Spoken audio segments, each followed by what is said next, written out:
Lektion 1. Investeringssamtalet.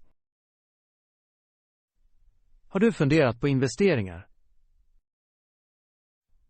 Ja, men jag är inte säker på att göra det första steget. Vad oroar dig mest med att investera? Jag är rädd för att förlora kapital och göra dåliga val. Den rädslan är vanlig bland nya investerare. Jag tycker också att ekonomisk jargong är förvirrande och ogenomskinlig. Jargong kan skapa onödiga hinder för inträde. Var ska en försiktig nybörjare börja? Börja med tydliga mål och en realistisk tidshorisont. Hur ska jag definiera ekonomiska mål? Ange mål på kort, medellång och lång sikt med belopp. Ska jag bygga en nödfond först? Ja, en nödfond är grundläggande och försiktig. Hur stor ska nödfonden vara? Sikta på 3 till 6 månaders väsentliga utgifter. Efter det, vad kommer nästa för att investera? Lär dig grundläggande begrepp som risk, avkastning och diversifiering. Vad innebär diversifiering för min portfölj? Diversifiering minskar effekten av varje enskild förlust. Ska jag investera i enskilda aktier eller fonder först? Många nybörjare föredrar lågkostnadsindexfonder eller ETF-er. Varför rekommenderas indexfonder ofta? De erbjuder bred marknadsexponering, låga avgifter och enkelhet. Är avgifter verkligen så viktiga? Avgifterna ökar över tid och kan minska nettoavkastningen avsevärt. Hur stor risk är acceptabel för en ung investerare? Yngre investerare tolererar ofta högre risk på grund av tid att återhämta sig. Betyder det att aggressiv fördelning alltid är bäst för ungdomar? Inte alltid. Risktolerans beror på personlighet och mål. Hur mäter jag min risktolerans objektivt? Använd frågeformulär och överväga känslomässiga reaktioner på förlust. Ska jag konsultera en finansiell rådgivare? En rådgivare kan hjälpa till, särskilt i komplexa situationer. Hur väljer jag en pålitlig rådgivare?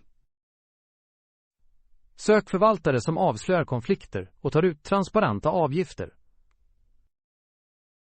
Vad händer om jag inte har råd med professionell rådgivning? Börja med välrenommerade online-resurser och roborådgivare. Roborådgivare tillhandahåller algoritmbaserade portföljer och automatisk ombalansering. Ta roborådgivare, lägre avgifter än mänskliga rådgivare. De tar vanligtvis lägre avgifter och kräver mindre minimibelopp. Är dollarkostnadsgenomsnitt en giltig strategi för nybörjare? Ja, det minskar timingrisken genom att investera regelbundet över tid. Hur ofta ska jag bidra med medelvärde för dollarkostnad? Vad sägs om marknadstiming och försöker köpa låga nivåer? Marknadstidpunkten är svår och ofta kontraproduktiv för de flesta investerare. Ska jag hålla kontanter på sidan och vänta på en krasch? Att hålla kontanter kan minska avkastningen och missa långsiktiga tillväxtmöjligheter. Hur påverkar skatter investeringsval? Skatter minskar nettoavkastningen och bör informera kontoval. Vilka konton erbjuder skattefördelar för pension? Pensionskonton som IRA eller arbetsplatsplaner ger ofta skatteförmåner. Ska jag prioritera pensionskonton framför skattepliktiga konton? Prioritera skattefördelade pensionskonton upp till arbetsgivarmatchning. Vad är en arbetsgivarmatch och varför är det viktigt? En arbetsgivarmatch är gratis pengar som ökar besparingarna omedelbart. Finns det säkra investeringsalternativ för kapitalbevarande? Högkvalitativa obligationer och penningmarknadsfonder erbjuder lägre risk och stabilitet. Hur skiljer sig obligationer från aktier i riskprofil? Obligationer är skuldinstrument med prioritet vid återbetalning och vanligtvis lägre volatilitet. Skyddar obligationer alltid mot förluster? Obligationer kan förlora värde med stigande räntor och emittentnöd. Ska jag balansera min portfölj regelbundet? Periodisk ombalansering upprätthåller målrisknivåer och upprätthåller disciplin. Hur ofta rekommenderas ombalansering? Årlig eller tröskelbaserad ombalansering är vanlig praxis. Vilken roll spelar inflationen i investeringsplaneringen? Inflationen urholkar köpkraften och bör redovisas i avkastning. Hur kan investeringar överträffa inflationen? Aktier och reala tillgångar har historiskt sett överskridit inflationen över långa horisonter. Är utdelningsaktier en bra inkomstkälla? Utdelningsaktier kan ge intäkter men kräver utdelningars hållbarhetskontroller. Ska jag återinvestera utdelningar eller ta dem som kontanter? Återinvestering ökar tillväxten medan kontanter ger omedelbar inkomst. Vad är effekten av hävstång på investeringsrisken? Hävstång förstärker både vinster och förluster och ökar risken avsevärt. Är marginalhandel lämplig för nybörjare? Marginalhandel är riskabelt och i allmänhet olämpligt för oerfarna investerare. Hur ska jag utvärdera investeringsmöjligheter och fordringar? Verifiera källor, kräva transparens och vara försiktig med garanterad avkastning. Är flashiga löften om hög avkastning vanligtvis legitima? Hög, garanterad avkastning är ofta tecken på bedrägeri eller överdriven risk.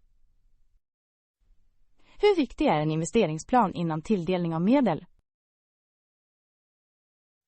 En skriftlig plan klargör mål och vägleder konsekventa beslut. Bör känslomässiga impulser uteslutas från investeringar? Känslomässig kontroll är avgörande för att undvika reaktiva och kostsamma drag. Kan påverkan på sociala medier leda till dåliga investeringsval? Sociala medier kan förstärka flockbeteende och hype kring tillgångar. Hur kan jag undvika att falla i spekulativa manier? Fokusera på grunder, långsiktigt värde och sund diversifiering. Är alternativa investeringar som kryptovalutor lämpliga för alla? Alternativen kan vara flyktiga och bör vara en liten, informerad fördelning. Hur mycket av en portfölj kan säkert allokeras till spekulativa tillgångar? Håll spekulativa allokeringar blygsamma och anpassade till risktoleransen. Påverkar miljö, sociala och styrningskriterier avkastningen? ESG-faktorer kan påverka risk och långsiktiga resultat för vissa investerare. Bör etiska överväganden åsidosätta avkastningsmålen? Etiska preferenser kan styra tilldelningar men bör överensstämma med realistiska förväntningar. Hur spårar jag framsteg mot mina ekonomiska mål? Använd periodiska granskningar och mätbara milstolpar för att bedöma framstegen. Vad är en acceptabel horisont för att utvärdera en investeringsstrategi? Utvärdera över flerårsperioder, inte dagligt eller veckovis marknadsbuller. Kan kontroverser uppstå från offentliga personer som främjar riskabla investeringar? Ja, kändisrekommendationer utan avslöjande kan vilseleda investerare. Vilka rättsliga skydd finns mot bedrägliga investeringssystem? Tillsynsmyndigheter tillämpar regler för avslöjande och förföljer bedrägliga aktörer, även om verkställigheten varierar. Ska jag behålla likviditet för oväntade personliga behov? Ja, att bevara likviditeten förhindrar tvångsförsäljning i nedgångar. Hur ska jag anpassa min plan när livsförhållandena förändras? Uppdatera mål regelbundet när inkomst, familj eller hälsosituationer förändras. Är investeringsklubbar ett bra sätt att lära sig med andra? Investeringsklubbar kan erbjuda delat lärande, men kräver styrning och riskmedvetenhet. Ska jag föra detaljerade register över transaktioner och skäl? Bra register stöder skatterapportering och framtida lärande av tidigare beslut. Hur påverkar avgifter och skatter tillsammans långsiktiga resultat? Sammansatta avgifter och skatter kan avsevärt minska den långsiktiga förmögenhetsackumuleringen. Är fortbildning viktigt för investerare? Livslångt lärande förbättrar beslutskvaliteten och anpassar strategier till föränderliga marknader. Kan ödmjukhet och tålamod förbättra investeringsresultaten? Ödmjukhet och tålamod minskar misstag och utnyttjar kraften i sammansättning. Vilket sista praktiska steg ska jag ta ikväll? Granska din budget, utarbeta tydliga mål och förbinda dig till en blygsam månatlig investeringsplan. Lektion 2. Artiga farväl och resesupport. Inga problem. Låt mig veta om du behöver ytterligare hjälp. Tack, din hjälp har varit ovärderlig. Jag hjälper gärna till med planering och logistik. Dina rekommendationer förenklade min förberedelse avsevärt. Jag kommer att vara tillgänglig för frågor när som helst. Den försäkringen minskar min resångest avsevärt. Föredrar du att jag skickar bekräftelser via e-post eller meddelande? Ett e-postmeddelande med bilagor hjälper mig att hålla register. Jag kommer att inkludera bokningsnummer och kontaktuppgifter. Lägg också till kartor och föreslagna ankomsttider. Jag bifogar en utskrivbar ruttkarta och beräknade scheman. Kommer du att lyfta fram potentiella förseningar och alternativa planer? Jag kommer att notera vanliga förseningar och föreslå beredskapsalternativ. Kan du ge råd om lokala seder och artiga fraser? Jag kommer att ge enkla etikettips och användbara fraser. Kommer du att föreslå nödkontakter och ambassadinformation? Jag kommer att lista lokala nödnummer och närmaste konsulära kontor. Ska jag dela min resplan med en betrodd kontakt? Att dela din resplan ökar säkerheten och sinnesfriden. Rekommenderar du reseförsäkring för denna resa? Reseförsäkring rekommenderas för att täcka avbokningar och nödsituationer. Kommer du att sammanfatta viktiga politiska punkter att tänka på? Jag kommer att beskriva täckningstyper, överskott och ansökningsförfaranden. Ska jag packa ytterligare kopior av viktiga dokument? Bär tryckta kopior och digitala säkerhetskopior i säker lagring. Kommer du att påminna mig om medicinering och receptprotokoll?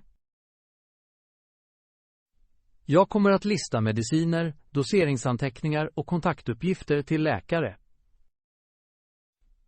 Kan du ge råd om lokala hälsoförsiktighetsåtgärder och vacciner? Jag kommer att inkludera rekommenderade vaccinationer och förebyggande åtgärder. Tycker du att jag borde registrera mig hos min ambassad innan avresa? Ambassadregistrering förenklar hjälp i nödsituationer utomlands. Kommer du att förbereda en kort valuta- och betalningsguide? Jag kommer att förklara lokal valuta, tippnormer och kortacceptans. Ska jag meddela min bank om utländska reseaktiviteter? Att meddela din bank förhindrar oväntade kortblockeringar. Kommer du att föreslå säkra sätt att bära kontanter och kort? Använd ett dolt pengarbälte och fördela kort mellan påsarna.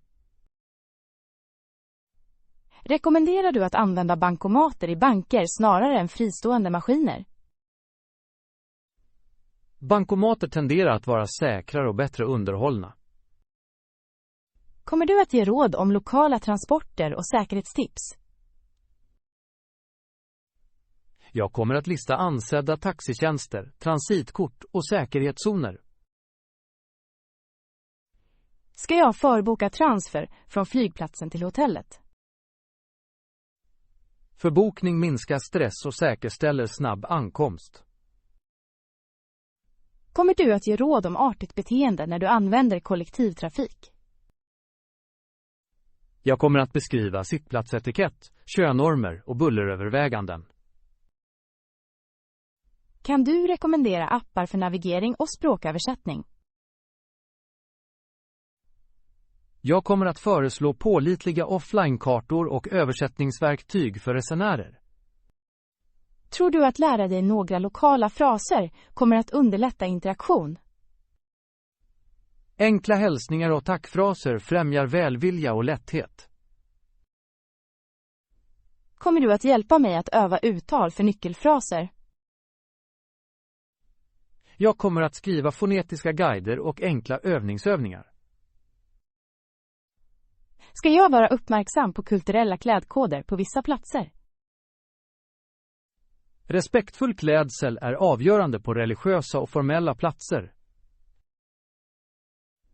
Kommer du att lista artiklar att packa för krav på blygsamhet?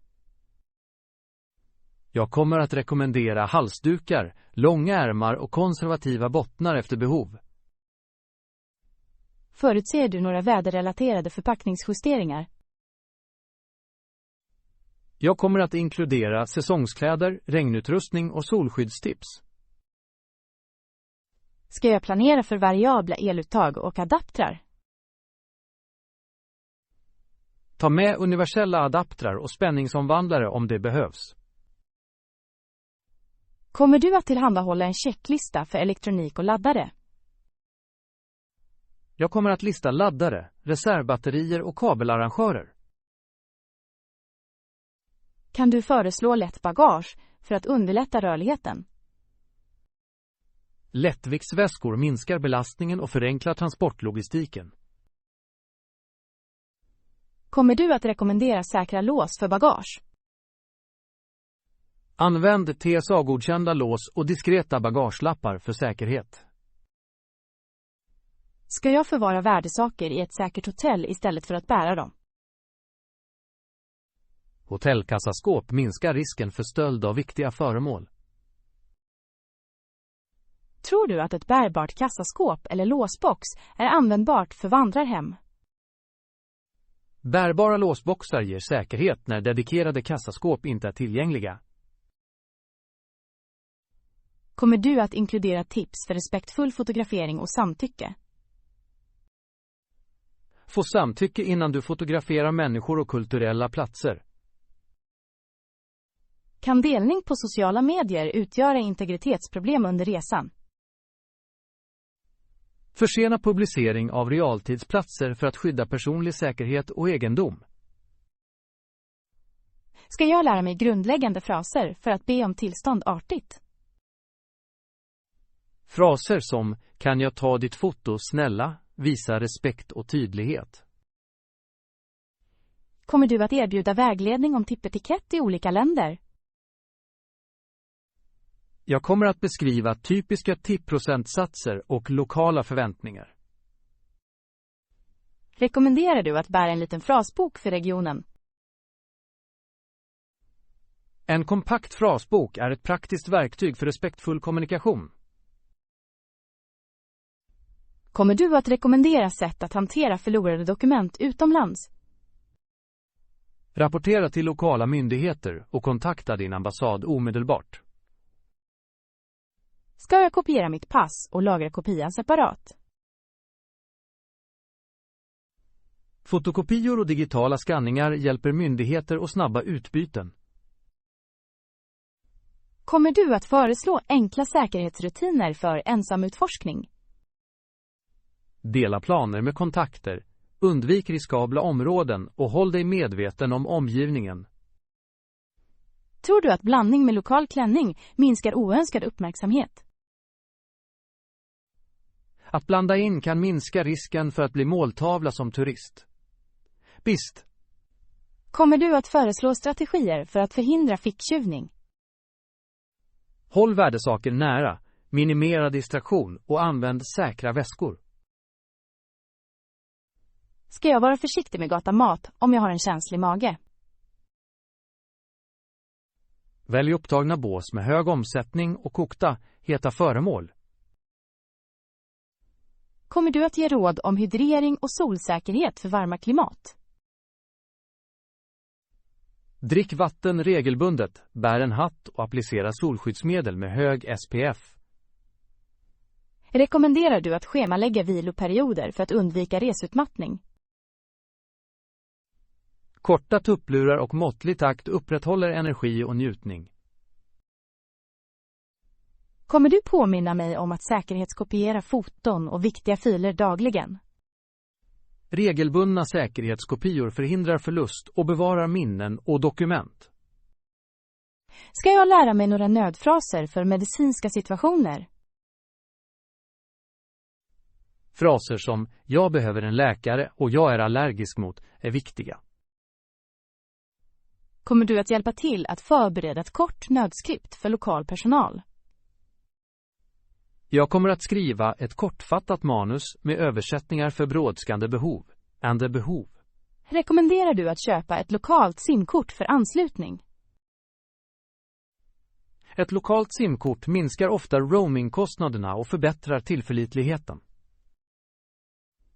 Kommer du att förklara datasäkerhet när du använder offentlig wifi? Använd en VPN och undvik känsliga transaktioner i offentliga nätverk. Ska jag bära en liten dagväska för väsentliga saker under utflykter? En lätt dagväska håller nödvändigheter tillgängliga och säkra. Kommer du att inkludera påminnelser om hållbara resemetoder? Minska avfallet, respektera vilda djur och stödja lokala företag på ett ansvarsfullt sätt. Rekommenderar du att ta dig tid för oplanerade upptäckter under resan? Spontanitet kan leda till minnesvärda upplevelser utöver planerade resplaner. Kommer du att förbereda en kort avslutande checklista att granska före avgång? Jag kommer att sammanställa en slutlig checklista som täcker dokument, elektronik och väsentligheter. Kommer du också att uppmuntra att njuta av resan fullt ut? Resor berikar språkinlärning, kulturell förståelse och personlig tillväxt. Tack för omfattande stöd och mild försäkran. Jag kommer att slutföra checklistan, skicka dokumenten och önska dig en säker och glad resa. Lektion 3. Debatten om smulor. Låda. Du skulle inte behöva mycket mat. Du kan förmodligen leva bekvämt på smulorna som folk skulle lämna på bordet. Det uttalandet låter provocerande och oroande. Att leva på smulor väcker frågor om värdighet och resurser. Är kommentaren menad som en metafor eller bokstavligt förslag? Som en metafor belyser den knapphet och social ojämlikhet. Riskerar en sådan retorik att normalisera otillräcklig näring? Normalisering kan desensibilisera människor för allvarliga behov. Skulle beslutsfattare använda hårda data snarare än slagord? Datadrivna tillvägagångssätt avslöjar omfattningen av livsmedelssäkerhet. Bör den offentliga debatten fokusera på systemiska orsaker till knapphet? Att ta itu med systemfrågor erbjuder hållbara lösningar. Kan chockvärde i media öka medvetenheten effektivt? Chock kan locka uppmärksamhet men kan förenkla komplexa problem. Skulle sensationalism alienera potentiella allierade? Alienation kan hindra koalitionsbyggande och pragmatisk förändring. Räcker välgörenhetsinsatser för att lösa ihållande hunger? Välgörenhet kan ge lättnad, men löser sällan grundorsakerna ensam. Bör städer investera i infrastruktur och utbildning för tillgång till livsmedel? Infrastruktur och utbildning stärker livsmedelssäkerheten och hälsan. Kan gemenskapens kylskåp och skafferi erbjuda omedelbar lättnad? Gemenskapsinitiativ kan ge värdighet och snabbt stöd. Finns det kontroverser kring offentlig delning av mat i stadsområden? Regler och ansvarsproblem begränsar ibland delningsprogram. Bör rättsliga ramar anpassas för att skydda informellt bistånd? Genomtänkta lagar kan möjliggöra säker, samhällsledd hjälp. Påverkar kulturella attityder viljan att ta emot hjälp? Stigma och stolthet kan hindra vissa från att söka nödvändig hjälp. Kan respektfulla meddelanden minska skam och uppmuntra användning av tjänster? Medkännande kommunikation ökar deltagandet och förtroendet. Kommer trender i sociala medier om minimalism att komplicera uppfattningar? Trendig minimalism kan romantisera svårigheter och dunkla privilegier. Är det kontroversiellt att likställa frivillig enkelhet med påtvingad knapphet? Att likställa dem ignorerar maktdynamik och ekonomiska begränsningar. Bör influencers klargöra när val är valfria? Öppenhet om privilegier främjar etiskt inflytande och ansvar. Kommer utbildning om näring att vara en del av någon långsiktig plan? Näringsutbildning stöder hälsosammare val inom tillgängliga medel. Är livsmedelsbanker och politiska reformer kompletterande strategier? Att kombinera omedelbart bistånd med systemreformer ger starkare resultat. Bör företag ställas till svars för matsvinn? Företagens ansvarsskyldighet kan minska avfallet och omdirigera överskott till behov. Kan skatteincitament motivera donation av ätbart överskott? Incitament har uppmuntrat ett större företags deltagande i donation. Överväger stadsplanerare tillgång till prisvärda livsmedel? Zonindelning och transitplanering påverkar direkt livsmedelstillgången. Skulle mobilmarknader hjälpa stadsdelar som saknar butiker? Mobila leverantörer kan överbrygga luckor och föra färskvaror till samhällen. Finns det en roll för stadsjordbruk för att minska beroendet? Gemensamma trädgårdar och takgårdar ökar lokal motståndskraft. Kan sådana program också utbilda och stärka invånarna? Deltagande bygger kompetens, ägarskap och social sammanhållning. Är smulor en användbar metafor för minimal försörjning i politiska debatter? Metaforer kan belysa frågor men riskerar att överskugga väsentliga detaljer. Bör förespråkare kombinera levande språk med handlingsbara förslag?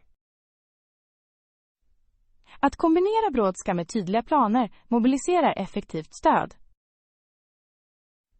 Kommer kontroverser kring trubbiga metaforer att distrahera från lösningar? Distraktion försvagar momentum om det inte följs av konstruktiva steg. Kan respektfull berättande humanisera de som drabbas av knapphet?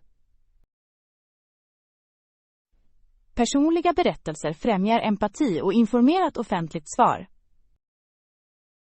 Bör media verifiera sammanhang innan de förstärker provocerande linjer? Ansvarsfull rapportering bevarar nyanser och allmän förståelse. Har skolor en roll i undervisningen om livsmedelssystem och rättvisa? Skolor kan odla informerade medborgare och framtida politiska förespråkare. Kommer sektorsövergripande samarbete att behövas för att hantera hungern?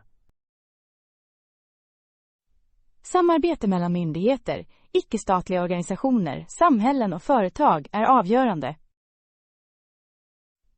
Bör nödåtgärder utformas för att övergå till varaktiga program?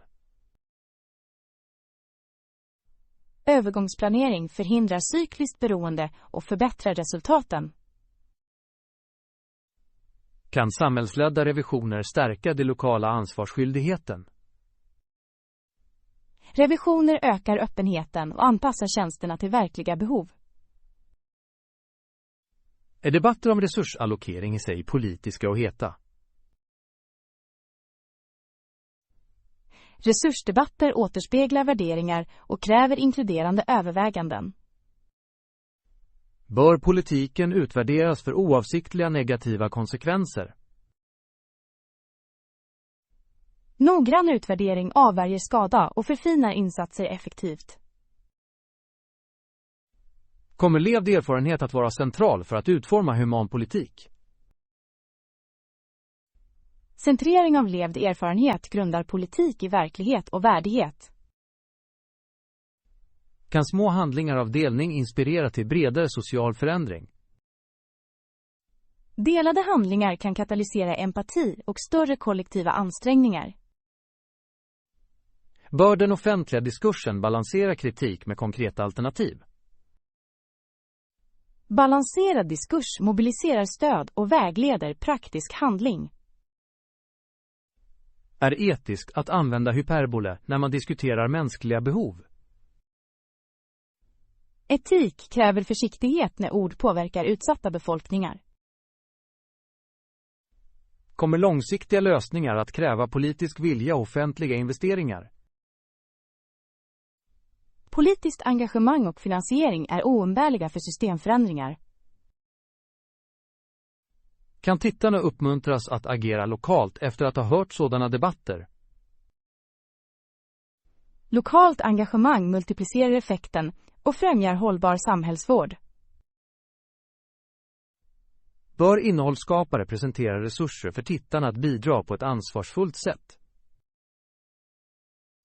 Att tillhandahålla kontrollerade resurser kanaliserar uppmärksamhet till meningsfullt stöd. Kommer uppriktig diskussion om obekväma idéer att förbli nödvändig?